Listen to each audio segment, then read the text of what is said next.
आज के topic of discussion है कि जिन मदर को हेपेटाइटिस बी वायरस से इन्फेक्शन होते हैं उनके बच्चे डिलीवरी के बाद कैसे उनको इलाज किया जाता है यानी ट्रीटमेंट किया जाता है।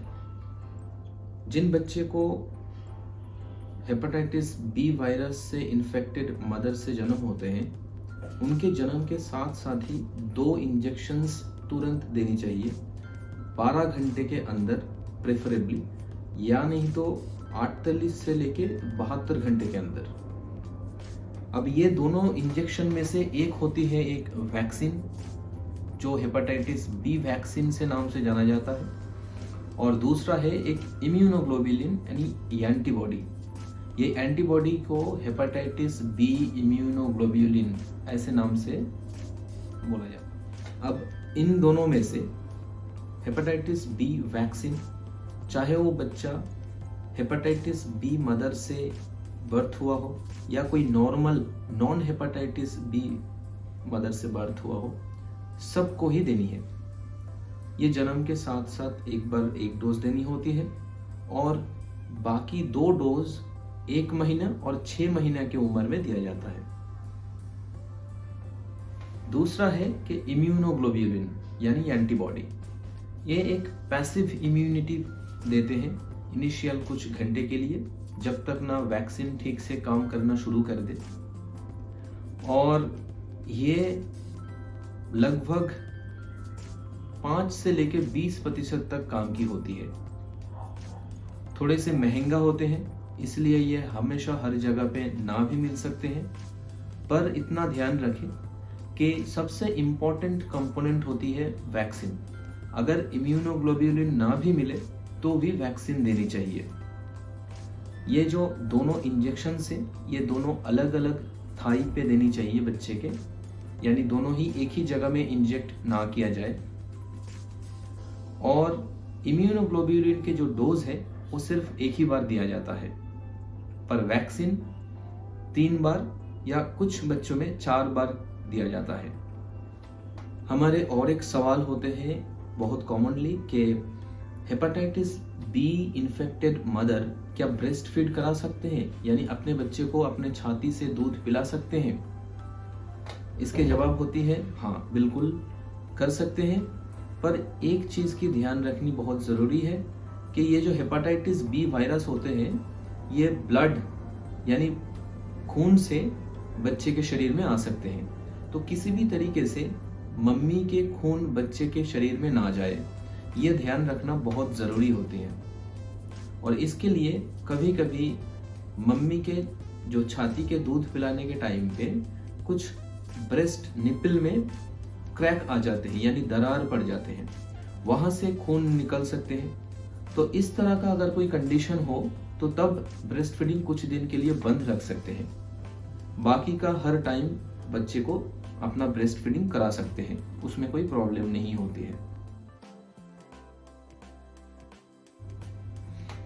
हमारे अगला सवाल होते हैं कि इस तरह का बच्चे को फॉलो अप कैसे करें, यानी आगे की देखभाल कैसे करने होते हैं। देखिए, ये फॉलो अप जो होते हैं ये कुछ रेगुलर इंटरवल्स में एक पीडियाट्रिशियन से फॉलो अप करना बेटर होते हैं। इनमें क्या होते हैं कि नॉर्मल जो इम्यूनाइजेशन शेड्यूल होती है, यानी जितना नॉर्मल वैक्सीन्स देनी होती है वो तो देना ही है, कोई कंट्राइंडिकेशन यानी ना देने वाली बात नहीं है, पर जो स्पेशल खास तरीके का नजर रखनी है वो है कि इस बच्चे को 9 महीने से लेके 18 महीने जब उम्र हो जाएंगे उस टाइम पे 2 टेस्ट करने जरूरी होती है। एक है हेपेटाइटिस बी सरफेस एंटीजन यानी HBS एंटीजन, और दूसरा है anti-HBS एंटीबॉडी। ये इसी एंटीजन के अगेंस्ट जो एंटीबॉडी होती है वही होती है। अब इन दोनों टेस्ट के रिजल्ट के ऊपर बाकी का इलाज डिपेंड करते हैं। जैसे कि अगर hepatitis B surface antigen negative होती है और एंटीबॉडी पॉजिटिव होती है और इसका लेवल भी काफी ज्यादा है, यानी मोर देन 20 मिली इंटरनेशनल यूनिट पर ml,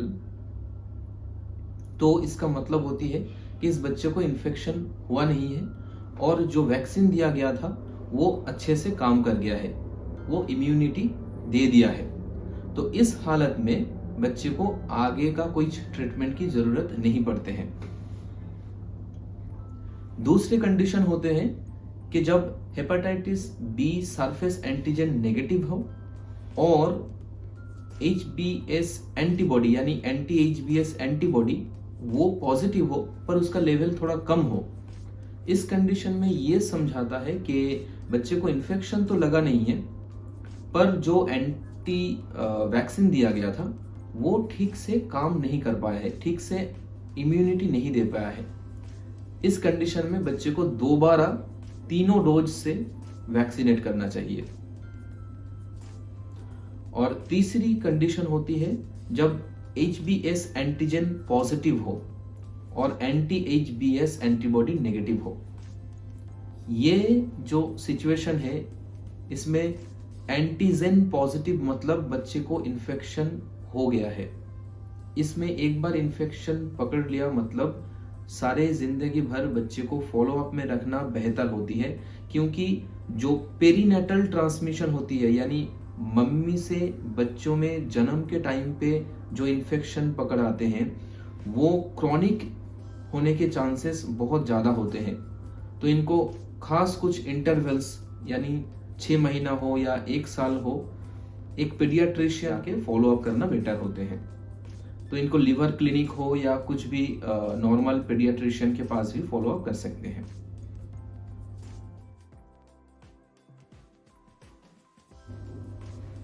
अब हमारे अगला सवाल होते हैं कि इनमें रिस्क ऑफ इन्फेक्शन कितने होते हैं। अर्थात कोई एक मम्मी है जिनका hepatitis B surface antigen positive है यानी इनको हेपेटाइटिस बी से इन्फेक्शन है, तो इनके बच्चे में वो इन्फेक्शन आने की संभावना कितने होती है। तो इसमें जितने सारी स्टडीज हुई है हेपेटाइटिस बी वायरस के ऊपर, इसमें हेपेटाइटिस बी वायरस के काफी सारे एंटीजेंस होती है। उनमें से एक तो है हेपेटाइटिस बी सरफेस एंटीजन जो हमेशा पॉजिटिव ही होती है मदर को जिनको इन्फेक्शन होती है, और दूसरा है ई एंटीजन जो एक इन्फेक्टिविटी के सिंबल होती है। तो ये ई एंटीजन अगर पॉजिटिव हो तो ये इंडिकेट करते हैं कि मम्मी से बच्चे को इन्फेक्शन आने की रिस्क बहुत ही ज्यादा है, लगभग 70 से लेकर 90% तक, 70 to 90%। और अगर ई एंटीजन नेगेटिव हो तो ये चांसेस बहुत ही कम हो जाता है, लगभग 5 to 20% यानी लगभग 20% तक। पर अगर बच्चे को जन्म के बाद 12 घंटा या फिर 48 घंटे के अंदर वैक्सीन और इम्यूनोग्लोब्यूलिन ये दोनों इंजेक्शंस दिया जाए तो ये जो रिस्क है ये काफी कम हो जाता है, लगभग 10% से भी कम हो जाता है, लेस देन 10%। रही बात कि जब बच्चा पेट में रहते हैं क्या तब मम्मी से बच्चे में ये इन्फेक्शन जाते हैं। हेपेटाइटिस बी एक ऐसी वायरस है जो ब्लड के कांटेक्ट में जब तक ना आए या फिर दूसरा कोई बॉडी फ्लूइड के कांटेक्ट में ना आए तब तक इसका इन्फेक्शन होना ऑलमोस्ट नामुमकिन है। पर जब मम्मी के पेट के अंदर बच्चा रहते हैं तब ये बॉडी कांटेक्ट इतना स्ट्रांग नहीं होते हैं, तो इसीलिए ये इन्फेक्शन इतना खास तरीके से फैलता नहीं है। इसका चांसेस लेस देन 2% होते हैं यानी 2% से भी कम। तो in summary hepatitis B infected mother से बच्चों में ट्रांसमिशन हो सकते हैं, स्पेशली खास तौर से जब बच्चे का जन्म होता है उसी टाइम पे। और इससे इन्फेक्शन होने रुकने के लिए बच्चे को 2 इंजेक्शन खास तरीके से देना है। एक है हेपेटाइटिस बी वैक्सीन और दूसरा है हेपेटाइटिस बी इम्यूनोग्लोब्यूलिन। ये छोड़ के कुछ रेगुलर इंटरवल्स में वैक्सीन्स तो जैसे देना होता है वो देने हैं और उसके साथ साथ कुछ टेस्टिंग्स होते हैं वो टेस्ट करते रहना है। हेपेटाइटिस बी एक ऐसी वायरस है जो लिवर इन्फेक्शन के लिए काफी डेंजरस होती है।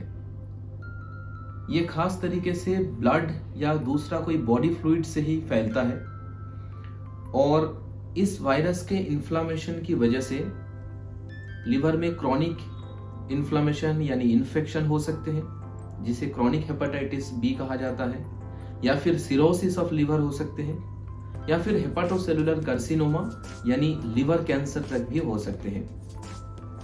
तो इस वायरस से बचने के लिए कुछ प्रिवेंशंस बहुत ही इंपॉर्टेंट है, और खास तरह से कुछ मदर इस वायरस के शिकार हो जाते हैं किसी भी तरीके से, जिनको खुद पता भी नहीं होते हैं कि वो इन इन्फेक्शन से इन्फेक्टेड ऑलरेडी हो चुके हैं। काफी टाइम ये पता चलते हैं जब मम्मी प्रेग्नेंट होने के बाद डॉक्टर के पास जाते हैं और उस टाइम पे रूटीन टेस्टिंग किया जाता है। बाकी आगे का कुछ वीडियोस और भी आएंगे जिसमें हम बताएंगे कि मदर को कैसे ट्रीटमेंट करना चाहिए और कब ट्रीटमेंट करना चाहिए। हमेशा ट्रीटमेंट की नीड नहीं होती है। और दूसरा कि बच्चा यानी इन्फेंट, उनको कब इलाज करने की ज़रूरत पड़ते हैं और कैसे इलाज किया जाता है, कौन सी दवाई दिया जाता है।